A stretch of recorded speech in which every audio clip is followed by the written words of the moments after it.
When discussing toxic communities, there are a handful of games out there that immediately come to mind.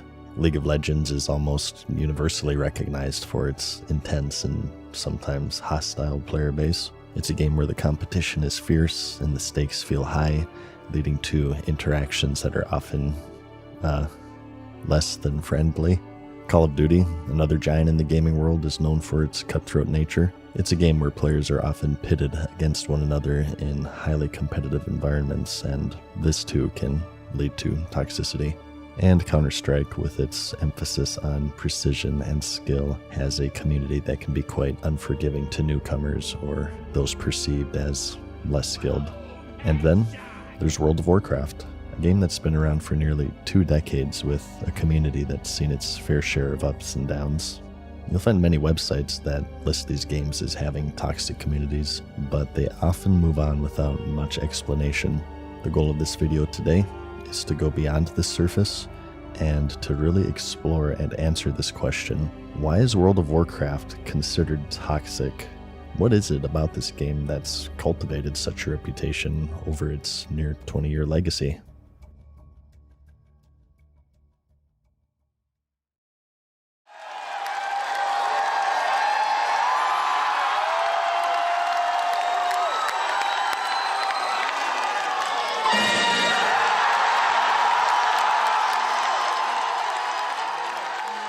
New releases in the entertainment world are exhilarating.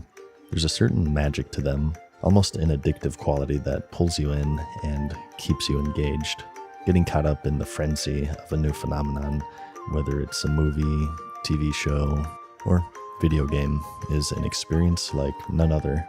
It's as if you're being whisked away to this new world, a new experience that feels fresh and exciting.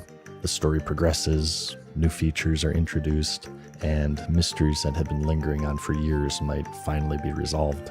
The fan base collectively gets lost in the unfolding narrative, sharing in the excitement and the joy of discovery. And it's this communal experience is what makes these releases so special. But do you know what's also special?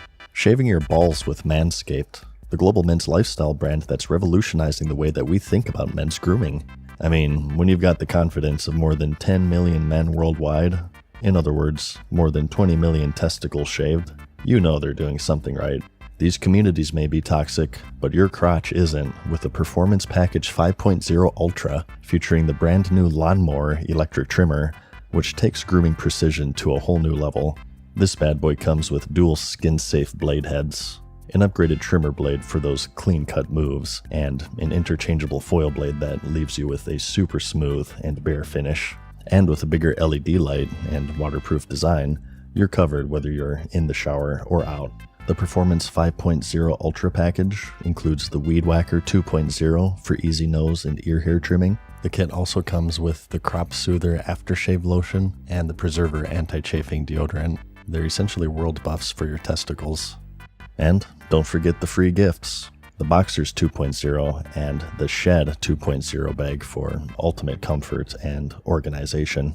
Get your Performance Package 5.0 Ultra today at manscaped.com with my code MSS20 for 20% off, and also free shipping and these 2 free gifts.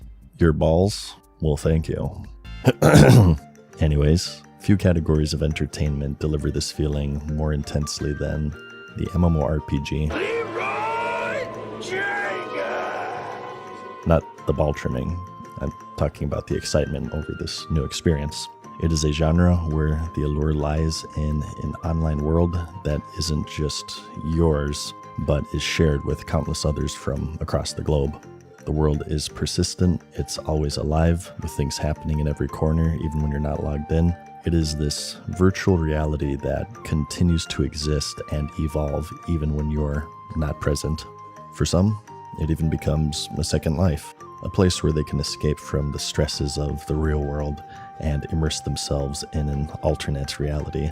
Much like other forms of entertainment, the initial period after an MMO's release is dominated by the desire to experience the game rather than to achieve specific goals.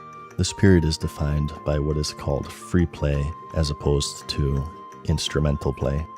In 1993, a German educational theorist and psychologist, Wolfgang Iser, contributed to the understanding of these types of play within the context of child development and educational theory.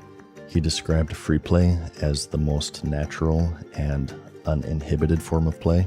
It's spontaneous, unstructured, and self-directed, driven by curiosity and imagination. There are no rules or objectives imposed by others. Only intrinsic motivation guides the activity. For instance, a child building a fort out of cushions and blankets isn't doing so with a specific goal in mind. There's no reward waiting at the end. The child is simply exploring, creating, and having fun, and lost in the joy of the moment. Instrumental play, on the other hand, is structured and goal-oriented. It often comes with external instructions or objectives with a clear end goal in sight, and while it can still be enjoyable, the focus shifts towards achieving a particular result, such as a classroom activity where children are tasked with solving a puzzle. The aim is to complete the puzzle correctly, which usually involves following rules and employing logic.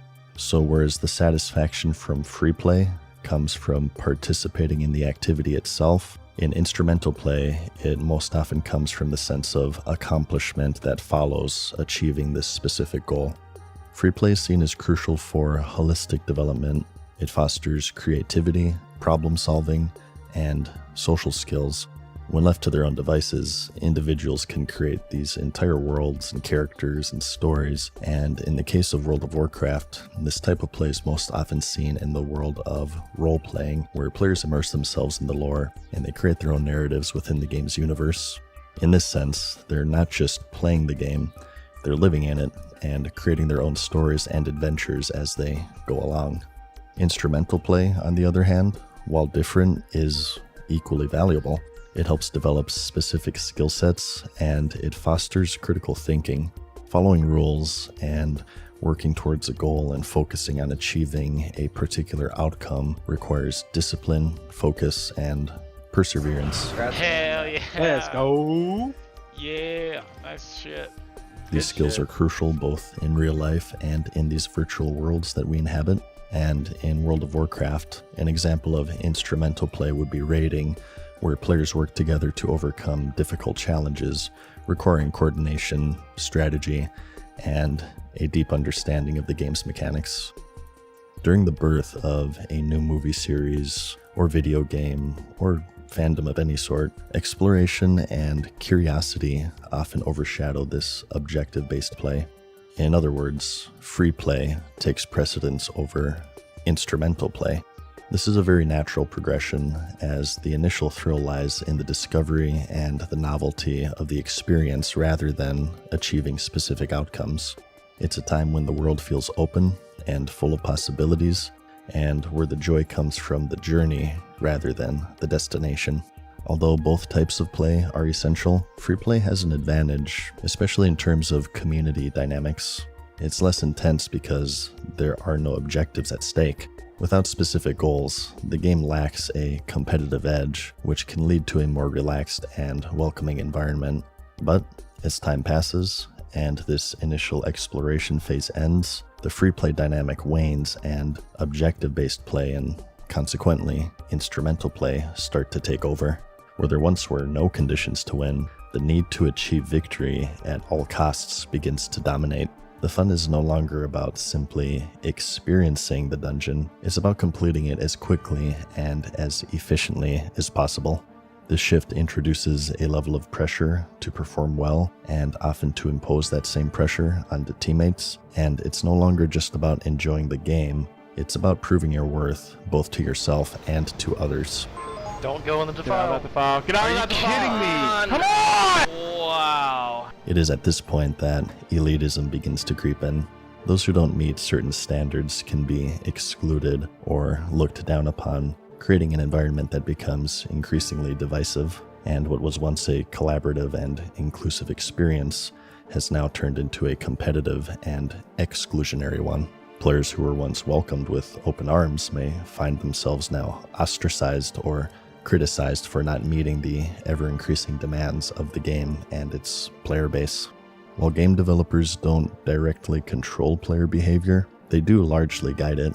As a game becomes more and more solved and the collective interest of the player base shifts towards goal-oriented instrumental play, developers may start implementing systems and features that cater to this new focus. The quality of a player's gear becomes immediately discernible and boiled down to a number, and metrics like what dungeons or raids they've completed and how efficiently they've done so are now built into the game itself. This creates an environment that allows for the immediate filtering of the good players from the bad and the optimal from the suboptimal, and where you once might have taken a player along a dungeon run because they were funny or enjoyable to be around, you now might replace that same player with a personality of Darkside Phil, who does 20% more damage. And though min-max and optimized objective-based gameplay can be fun in its own right, the focus begins to shift towards it in almost every aspect of the game, often at the expense of the community spirit that once defined it. Such is the natural course of all multiplayer games, because the problem lies not necessarily with their design as much as it does with our competitive human nature. Yes! Yes!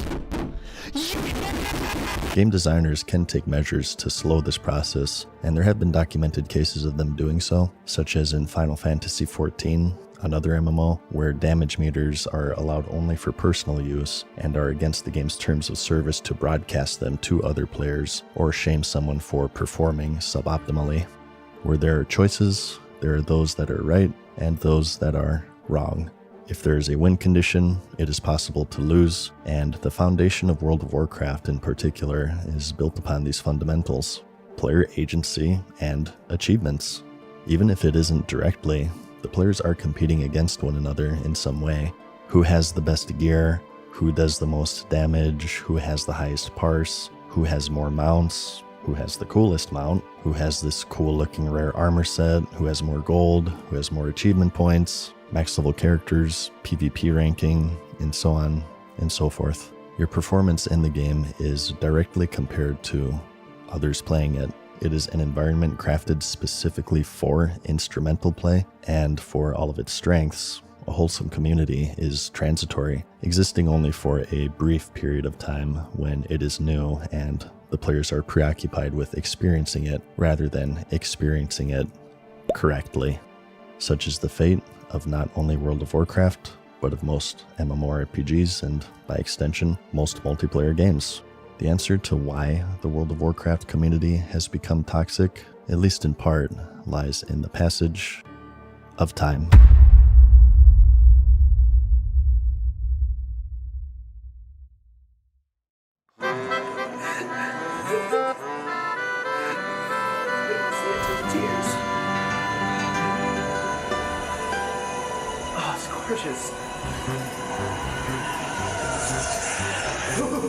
In all forms of entertainment, not just MMOs, and not even just video games, there's a certain measure of investment that comes from three key resources: money, time, and emotion.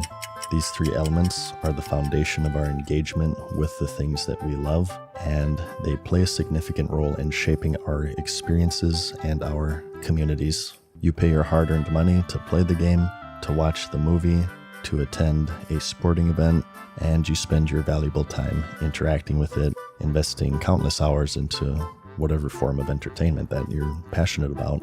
And over time, if you enjoy it enough, you might even become emotionally attached to it in some significant way. And it's this emotional investment is what most often makes these experiences meaningful and memorable. But it can also be the source of conflict and tension within communities. Time and money are straightforward. You spend them, and they're gone. But emotion is where things get more complicated. Most of us are guilty of reminiscing fondly about that nostalgic game series from our childhoods, or that unforgettable football game we attended, or maybe perhaps when we first saw Star Wars on the big screen. These experiences evoke strong emotional responses, and we carry them with us long after the event has passed. They become a part of who we are, and they help shape our identities and relationships with others. MMOs, however, are a unique case.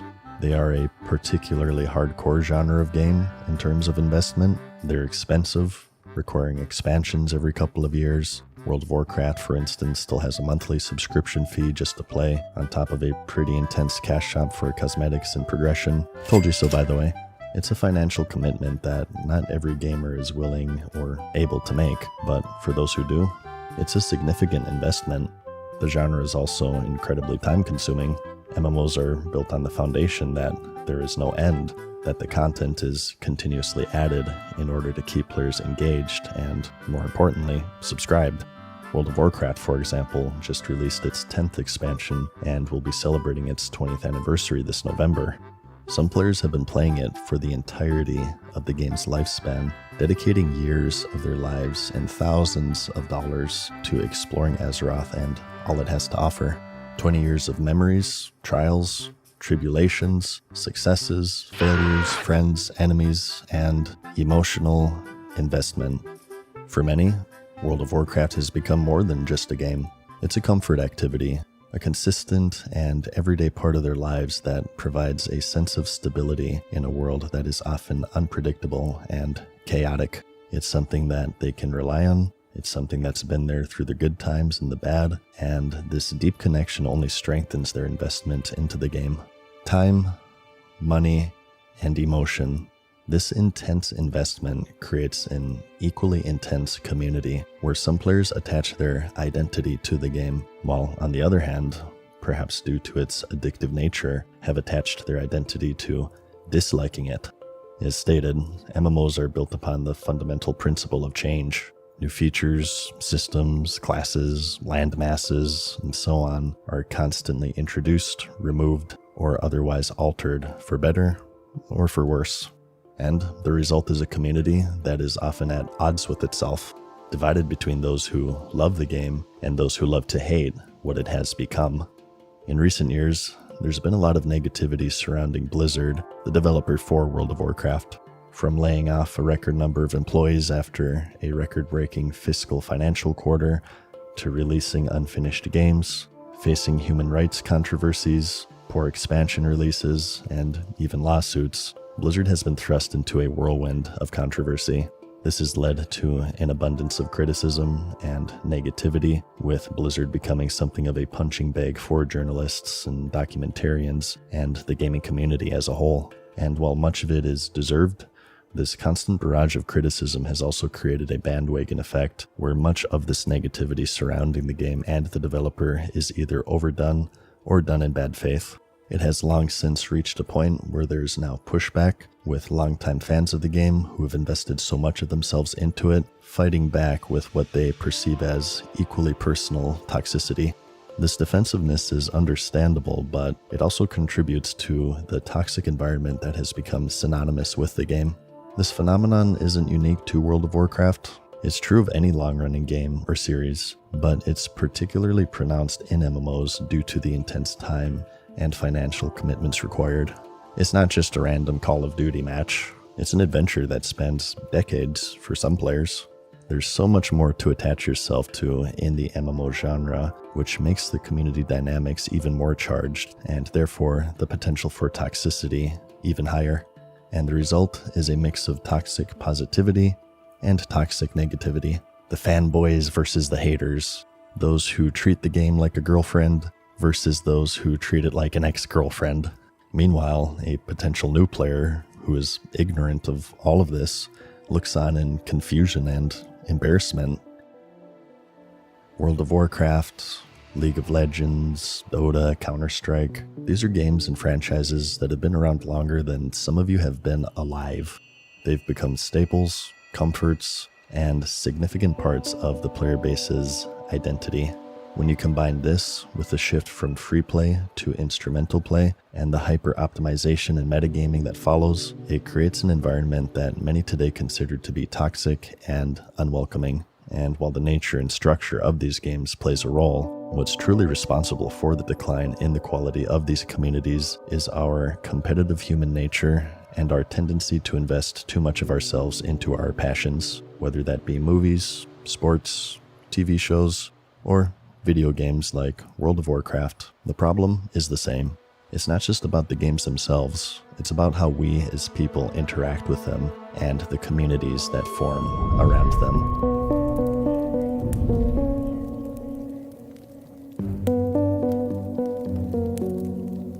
Farewell for now, mortals.